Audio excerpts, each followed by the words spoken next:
అమరావతిని ఒక గ్రీన్ సిటీగా అభివృద్ధి చేయాలనుకుంటున్నారు చంద్రబాబు గారు. అమరావతి అన్నటువంటిది ఒక ఆధ్యాత్మిక క్షేత్రపు పేరుతో నడుస్తుంది. ప్లస్ అక్కడ గ్రీనరీ ఉంది. ఇది తొలినాళ్ళు కాబట్టి చక్కగా చేసుకువెళ్ళచ్చు. ఇక్కడ గుర్తుపెట్టుకోవాల్సినటువంటిది ఏంటంటే, మనం సంప్రదాయబద్ధమైనటువంటి చెట్లను అక్కడ నాటితే అది ఒక లుక్కును కూడా తీసుకొస్తుంది.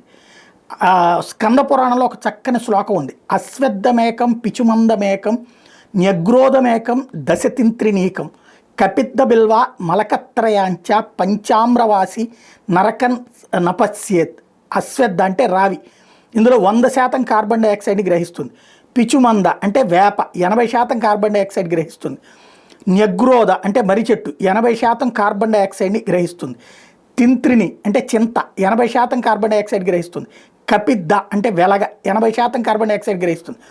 బిల్వ మారేడు 80% కార్బన్ డైఆక్సైడ్ గ్రహిస్తుంది. అమలక అంటే ఉసిరి 74% కార్బన్ డైఆక్సైడ్ గ్రహిస్తుంది. అమ్రా మామిడి 70% కార్బన్ డైఆక్సైడ్ గ్రహిస్తుంది. కాబట్టి ఇట్లాంటి ఈ చెట్లను చెప్పిన సంఖ్యలో వాటి ఒక దిగుడు బావి నిర్మించి సంరక్షించిన వాళ్ళు నరకం చూడవలసిన అవసరం ఉండదు అన్నటువంటిది ఆ రోజుల్లో చెప్పినటువంటిది.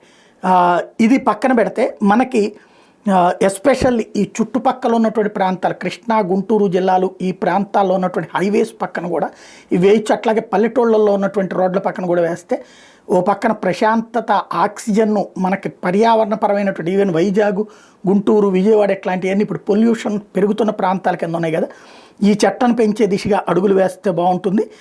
గుల్మోహరు, నీలగిరి లాంటి చెట్లు పర్యావరణానికి ప్రాణాంతకం అని చెప్పి నిపుణులు చెప్పినటువంటి నేపథ్యంలో పాశ్చాత్య దేశాలని అనుకరించడం మానేసి రావి, మోదుగా, వేప వంటి మొక్కలు పెంచాల్సినటువంటి అవసరం ఉంది. ఎందుకంటే శ్వాసకోశ వ్యాధులు జనంలో పెరుగుతూ ఉన్నటువంటి సందర్భం.